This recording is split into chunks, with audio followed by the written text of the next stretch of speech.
ठीक 12 बज चुके थे। कॉलेज पूरा अंधेरे में डूबा हुआ था।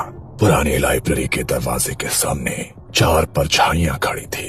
दरवाजा खोलते ही सड़ी हुई किताबों की गंध और नमी भरी हवा बाहर आई। ये जगह बहुत समय से बंद है, पर ऐसा लगता है कोई यहाँ आता है। ईएमएफ मीटर अचानक तेज आवाज करने लगा। टिक टिक टिक। सर, ये तो अभी शुरू हुआ है।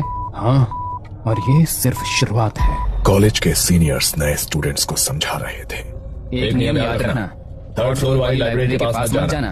दिन में भी नहीं और रात में तो भूल कर भी नहीं। क्यों? वहाँ कोई है? ना कोई नोटिस, ना कोई चेतावनी बोर्ड, बस डर जो हर साल पिछली बैच से अगली को सौंप दिया जाता था।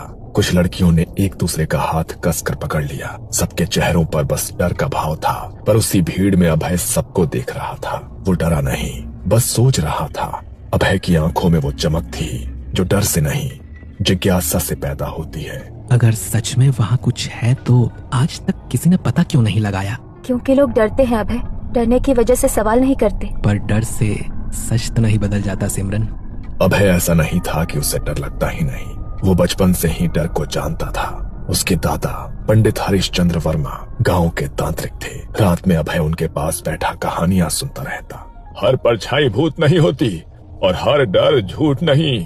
अभय ने गांव की औरतों को झाड़ फूंक के बाद सांस लेते देखा था।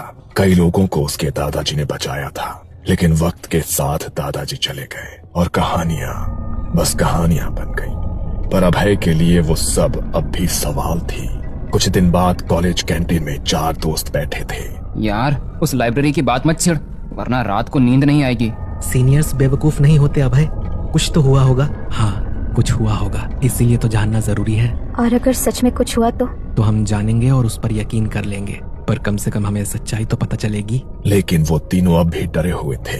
तब अभय ने अपने बचपन की बातें बतानी शुरू की। मेरे दादा तांत्रिक थे, उन्होंने मुझे सिखाया था डर से पहले समझ जरूरी है। पर अगर वो आत्मा हुई तो भी वो वहाँ किसी वजह से रुकी होगी। कोई अधूरी बात, कोई अधूरा सच। धीरे धीरे तीनों का डर सवालों में बदलने लगा। अगर हम सिर्फ देखने जाएं तो? दिन में नहीं, रात में ही जाना होगा, क्योंकि दिन में हमें वहाँ कोई देख सकता है और हम प्रिंसिपल और टीचर्स की परमिशन लेकर जाएंगे। और वहीं उन्होंने सच पता लगाने का फैसला किया।